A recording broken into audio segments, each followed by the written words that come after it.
안녕하세요. 뉴스와 사람들입니다. 작년 국정감사에서 관세청장은 다음과 같이 발언했지요. 세관 직원들 다국적 마약 조직 필로폰 밀반입 도입을 도왔다. 아침에 이제 보도 나온 거에 대해서 지금 경찰에서는 이제 사실관계를 파악 중에 있고요. 저희가 자체적으로 확인을 해보니까 정황상 개연성은 낮아 보인다고 생각을 합니다. 더 자세한 거는 지금 이제 경찰에서 확인 중이기 때문에 자세한 걸 제가 말씀드리기는 곤란하지만 일단은 그것만 말씀드리고요. 그리고 이제 저희도 경찰에 적극적으로 소명을 하고 있고요. 또 이제 이게 사실이든 아니든 간에 한두 사람의 행동으로 이제 마약 밀수 단속에 허점이 생기지 않도록 어떤 제도적인 보완책은 마련하도록 하겠습니다. 이런 사건이 당연히 발생을 하면 저희 입장에서는 아주 엄정하게 대처해야 되고 특별히 이렇게 어떤 징계를 내리는 부분 외에도 시스템적으로 어떤 특정한 개인이 범죄를 저지를 수 없도록 하는 게 저는 개인적으로 중요하다고 생각합니다. 홍사훈 쇼에 출연한 최강욱 전 의원은 다음과 같이 발언했습니다. 제가 처음에 조모 경무관이라고 뜰 때 내가 아는 그 사람 아닌가 싶었었는데, 왜냐하면 관세청이라는 이제 말이 나와서 이 사람이 지금 저기 가기 전에 그 경무관 승진해가지고 인천공항경찰대장을 했다 그러잖아요. 거기서 그 인천 세관하고 이제 교분이 있었다는 거고, 그게 또 교분이 생길 수밖에 없었던 게 이 사람이 원래 행정고시 출신으로 관세청에 처음 다니다가 경찰로 넘어온 사람인데, 관세청에 있다가 관세청에서 근무하다가 그러니까 지금 관세청장하고도 그 같이 근무한 적이 있다 그러죠. 그래가지고 아는 사이고, 그 다음에 또 이 사람이 그 국회 경비대장을 했었고요. 총경 때 영등포 서장을 또 했어요. 영등포 경찰서장을. 네, 영등포 서장 출신이에요. 그러니까 저쪽에서 일종의 관세청 입장에서는 어찌 보면 딱 떨어지는 인물이었던 거죠. 자, 임성근을 사성장군 만들겠다는 이종호 녹취에 등장한 조병록 경무관이 조지호 경찰총장 인사청문회 증인으로 등장했습니다. 세관 직원들이 연루된 엄청난 규모의 마약 반입을 잡은 백혜룡 당시 서울 영등포서 형사과장이 오히려 수사외압을 당하는데, 그 과정에 이종호가 치안감을 만들겠다고 했던 조병로와 용산이 있다는 거지요. 양분하모아는 다음과 같이 발언했습니다. 조금 전까지만 해도 경찰청장이 마약수사 잘했다 칭찬했는데 갑자기 경찰서장이 용산에서 다 알고 있다, 심각하게 생각한다, 예정된 브리핑을 연기하자, 이야기 듣고 어떤 생각이 들었어요? 경찰서장께서 밤 9시에 전화를 주시고 심각한 어투로 이렇게 말씀을 하셨는데요. 그 전에 여러 가지 전조 증상이 있었습니다. 그래서 걱정을 하던 차에 경찰서장께서 이 사건 용산에서 알고 있다, 심각하게 보고 있다, 브리핑 연기하십시오. 그래서 제가 다시 묻습니다. 소장님, 제 신뢰가 깨지는 일입니다. 안 됩니다. 했더니 소장님이 지시하는 겁니다. 이렇게 얘기합니다. 방금 전에 말씀하셨던 전조 증상이 뭐였습니까? 9월 18일 날 서울청장께서 이상한 방문을 하십니다. 네. 그 오찬을 했는데요. 우리 증인과 함께 증인이 배석한 상태에서. 네, 그렇습니다. 서장과 고창급 과장 몇 분을 모시고 오찬을 했는데 특별한 현황과 주제도 없었습니다. 그런데 보안에 붙여달라고 계속 이렇게 강조를 했고요. 그 오찬을 했는데 뭐 현안이나 어떤 당부사항이 전혀 없었습니다.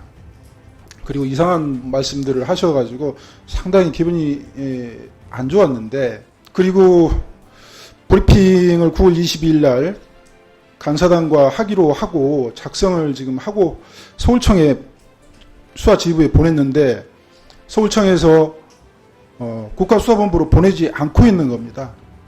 그 시간이 저한테는 한 7시간 정도 됐는데 9월 22일 날 브리핑을 해야 되는데 그 승인을 못 받으니까 제가 어떻게 조치를 취할지 몰라서 당황하고 있던 차에 서장님이 8시 45분에 전화를 하셔가지고 브리핑 안 하면 안 되겠냐. 그래서 제가 그건 안 됩니다. 그 이미 간사단과 약속을 했기 때문에 제 신의가 무너지는 거기 때문에 안 됩니다. 이렇게 했더니 소장님이 15분 후에 다시 전화 오셔서 용산 말씀을 하시고 이거 지시다 따라라 이렇게 말씀하셔서 제가 수명하게 되었습니다. 용해인 의원도 다음과 같이 질의했지요. 네, 올해 7월 10일에 휴대전화 분실해서 교체하셨다고요? 네, 그렇습니다. 맞습니까? 네, 그렇습니다. 이종호 블랙펄 인베스트먼트 전 대표가 증인의 이름을 들어서 별 2개 다는 거 전화가 오는데 별 2개 달아줄 것 같다라는 녹취록이 언론에 공개된 날이 그 전날이에요. 7월 9일.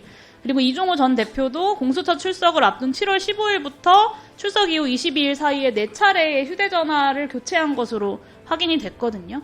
증인은 지금 현재 공수처에 고발이 된 상태인데 혹시 있을 휴대폰 압수수색 사항에 대비해서 증거인멸을 한 것이 아니냐라고 의심받을 수 있습니다. 분실이 확실합니까? 네, 그렇습니다. 그 분실의 경위도 공수처에서 다 알리바이 입증이 가능한가요? 분실했습니다.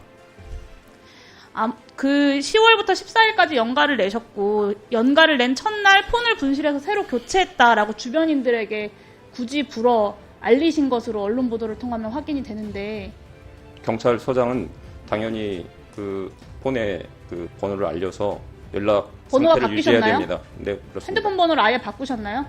네, 그렇습니다. 보통 핸드폰 분실해서 교체할 때 번호까지 바꾸나요? 통상 일상적이진 않은 것 같습니다. 경황이 이종호 전 대표를 만나거나 직접 통화를 하신 적이 있습니까? 오늘 증인 선서하셨습니다. 만나지 않았습니다. 만난 적 없으십니까? 네, 이종호 대표에게 승진 로비를 요구한 바가 있으십니까? 없습니다. 간접적으로도 없으십니까? 없습니다. 이종호 씨가 증인의 승진을 언급한 녹취록이 보도된 직후에 증인이 하필 핸드폰을 교체를 했어요. 두 번째는 증인과 다소 이례적일 정도로 함께 오랜 기간 근무하고 있는 아주 각별한 부하직원 채무 경위가 하필 이종호 전 대표의 단톡방 멤버였고요. 이종호 씨는 하필 증인의 이름을 콕 집어서 별 2개 다는 거 전화가 오는데 별 2개 달아줄 것 같다라고 했습니다. 세 번째, 수사외압 논란과 관련돼서 윤희근 경찰청장이 있을 수 없는 일이라고 경로를 해서 감찰받고 징계심사까지 갔는데 중앙징계위원회는 증인에 대해서 가장 낮은 수위의 징계도 아니고 불문으로 결정했어요. 이 더 높은 자리로 승진시켜 증인의 그 지위를 이용하고 싶었던 이종호 씨가 영향력을 행사한 것이 아닌가 충분히 의심할 만하다고 생각하는데 어떻게 생각하십니까? 전혀 아닙니다. 저는 징계위원회에서 성실히 임했고 의견서도 제출했고 변호사 입회하에 성실히 소명했습니다. 네, 개인적으로 마지막으로 묻겠습니다. 이종호 씨 그 녹취록에 보면 별 2개 다는 거 전화가 오는데 별 2개 달아줄 것 같다라는 표현이 있어요. 별 2개 다는 거 전화가 오는데 라는 그 전화 본인입니까? 전 모르는 일입니다. 그러면 승진을 굉장히 중요하게 생각하셨던 것 같은데 누구라고 생각하십니까? 이런 전화를 이종호 씨한테 할 만한 사람이? 모릅니다. 본인의 승진에 대해서 전화를 할 만한 사람 누군지 모르십니까? 전혀 모릅니다. 나중에 다 수사를 통해서 발표를 할 것입니다.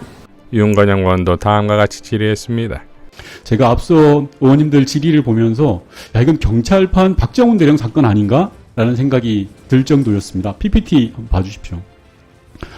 백희룡 증인에게 세 곳에서 연락이 옵니다. 우선 조병로 증인이 외압을 행사합니다. 조병로 증인은 외압이 아니라고 하지만 백희룡 증인은 그걸 외압으로 느꼈고요. 아울러 영등포 경찰서장도 한밤중에 전화를 합니다. 더해서 서울청 형사과장인 강상문 형사과장도 증인에게 압력을 행사합니다. 방금 전에 조병로 증인이 자기는 외압이 아니라고 이야기를 했습니다. 100번 1000번 양보해서 그 말을 받아들인다 하더라도 백혜룡 증인에게 세 곳에서 똑같은 이야기를 한다라는 건 상식적으로 납득이 되지 않는 겁니다. 즉 서울청에서 그리고 영등포 경찰서장이 직속상관이 서장이 그리고 업무 연관성이 전혀 없는 서울청 부장이 이거 뭔가 이상하지 않습니까? 그렇기 때문에 백혜룡 증인은 이걸 외압으로 느꼈을 거라고 생각을 합니다. 당연히 외압으로 느끼죠. 저한테도 세 군데서 똑같은 주문사항이 각각 다른 직속상관을 포함해서 각각 다른 사람들이 주문을 한다면 그게 외압이 아니고 뭐겠습니까? 이 외압비를 가지고 외압이 아니라고 이야기하는 사람들이 보면 저는 이해가 안 됩니다. 너무 상식적인 거 아닙니까?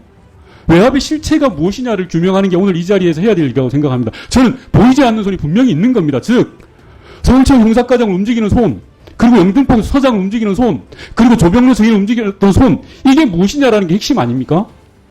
백혜룡 증인은 이 부분에 대해서 어떻게 생각하는지 짧게 이야기해 주십시오. 저희 고발장에 그 내용을 상세하게 기재했습니다만 그 관세청, 경찰, 이후에 검찰 얘기도 있습니다만 이 세 기관을 움직일 수 있는 곳은 제가 생각하는 바로는 한 군데밖에 없습니다. 예, 바로 용산이죠.